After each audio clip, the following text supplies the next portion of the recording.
ویسا نہیں جیسے دلی میں بیٹھے ہوئے وحید الدین خان نے کہا کہ نبی کریم صلی اللہ علیہ وسلم اسوہ حسنہ ہیں مگر اسوہ کاملہ نہیں، نعوذ باللہ۔ جی وحید الدین خان صاحب کا فتنہ جو ہے، چونکہ وہ قلم ہے انسان کے پاس، لکھنے کا انداز ہے انسان کے پاس، اور چونکہ وہ عقل سے اپیل کرنے کا انداز وہ صاحب اپناتے ہیں، اس لیے ہمارا نیو جنریشن خصوصاً جو کالجوں میں جو طبقہ زیر تعلیم ہے وہ بری طرح ان کے لٹریچر کے زد میں آ رہا ہے،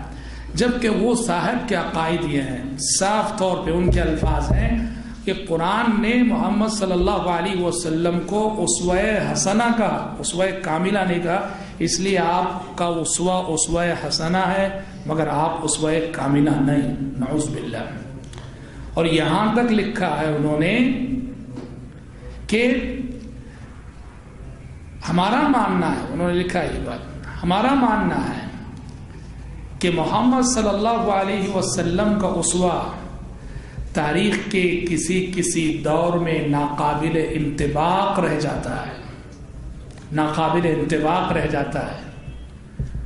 اور یہ دور انہی ادوار میں سے ہے کہ جس دور میں محمد صلی اللہ علیہ وسلم کا اسوہ ناقابل انطباق ہے، اس لیے ہمیں اس کی جگہ مسیحی ماڈل کو اپنانا ہے۔ یہ سب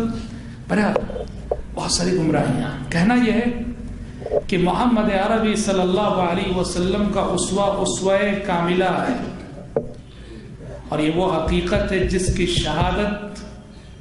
ایک مسلمان جو اپنے آپ کو عالم کہتا وہ ایسی بات کر رہا ہے کہ آپ اسوہ کاملہ نہیں، اور ایک غیر مسلم جسے ہم کافر کہتے ہیں، جسے ہم مشرک کہتے ہیں، مائیکل ہارٹ نے تاریخ کی 100 عظیم شخصیتوں کا انتخاب کر کے کتاب لکھی دی 100، جس میں اس نے آدم علیہ السلام سے آج تک آئے ہوئے انسانوں میں سے 100 ایسی عظیم شخصیتوں کا انتخاب کیا، سلیکشن کیا، جو مائیکل ہارٹ کے نقطہ نظر سے انسانی تاریخ کی سب سے عظیم شخصیتیں ہیں۔ اس کتاب کے اندر مائیکل ہارٹ نے نہ صرف ہمارے نبی محمد صلی اللہ علیہ وسلم کا تذکرہ کیا، بلکہ اس نے پہلے نمبر پہ ہمارے پیغمبر کو رکھ کے کہا میری نظر میں انسانی تاریخ میں آپ سے عظیم اور آپ سے کامل کوئی انسان نہیں۔ ایک غیر مسلم یہ شہادت دے اور ایک مسلمان جو اپنے آپ کو عالم اور علامہ فہامہ کہتا ہے اور وہ ایسی باتیں کہے،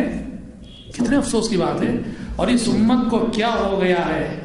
اس امت کے نوجوانوں کو کیا ہو گیا ہے کہ ایسے عقائد اور ایسے گمراہ کن افکار اور نظریات رکھنے والوں کے پیچھے دوڑے چلی جاتی ہے۔ تو بنیادی بات اتباع سنت کی جب ہم بات کر رہے ہیں تو آپ صلی اللہ علیہ وسلم کا اسوہ کاملہ ہے۔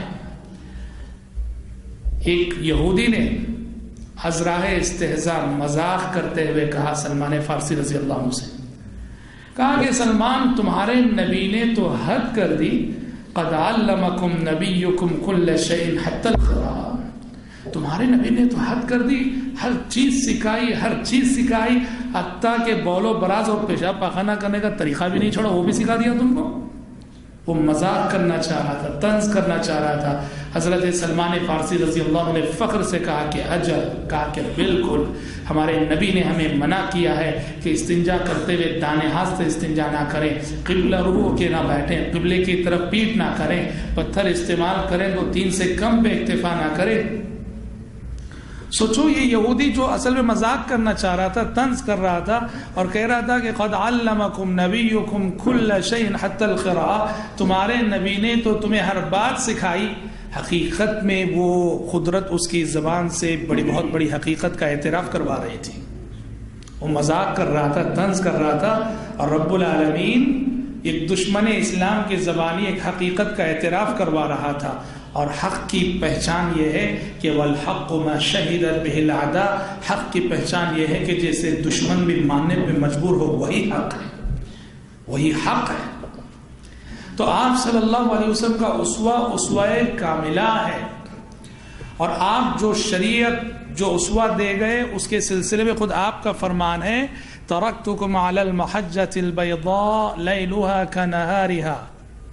کہا کہ میں تمہیں ایک ایسی روشن شریعت پہ چھوڑ کے جا رہا ہوں، ایک ایسے روشن راستے پہ چھوڑ کے جا رہا ہوں، ایسے روشن طریقے پہ چھوڑ کے جا رہا ہوں جس کی رات بھی دن کی مانند جو ہے روشن ہے۔